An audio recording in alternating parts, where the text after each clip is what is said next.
Bakının Sabunçu rayonunda 11 il əvvəl törədilmiş qətlin üstü açılıb. Bununla bağlı Baş Prokurorluq və Daxili İşlər Nazirliyi birgə məlumat yayıb. Məlumatda bildirilir ki, Sabunçu rayon prokurorluğu və rayon polis idarəsinin əməkdaşları tərəfindən peşəkarlıqla həyata keçirilən istintaq və əməliyyat axtarış tədbirləri nəticəsində 11 il əvvəl 2014-cü il noyabr ayında 1977-ci il təvəllüdlü Hənifə Namiq Naiboğlu'nun qəsdən öldürülməsi müəyyən olunub.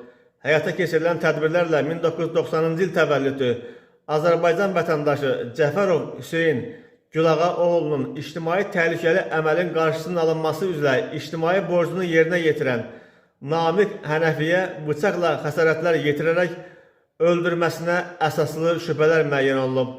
Hüseyn Cəfərov dekabrın 1-də Cinayət Məcəlləsinin 126.3-cü, yəni qəsdən sağlamlığa ağır zərər vurma, ehtiyatsızlıqdan zərər çəkmiş şəxsin ölümünə səbəb olduqları maddəsi ilə təqsirləndirilən şəxs qismində cəlb olunub, ona həmin maddədə nəzərdə tutulan ittiham elan edilib, müstəntiqin vəsadəti və ibtidai araşdırmaya prosesual rəhbərliyi həyata keçirən prokurorun təqdimatı əsasında Sabunçu rayon məhkəməsinin qərarı ilə barəsində həbs qətimkan tədbiri seçilib. Əvvəlki illərdən bağlı qalmış cinayətlərin açılması Baş Prokurorluq və Daxili İşlər Nazirliyinin daim diqqət mərkəzində saxlanılmaqla bu istiqamətdə işlər davam etdirilir deyə birgə məlumatda bildirilir.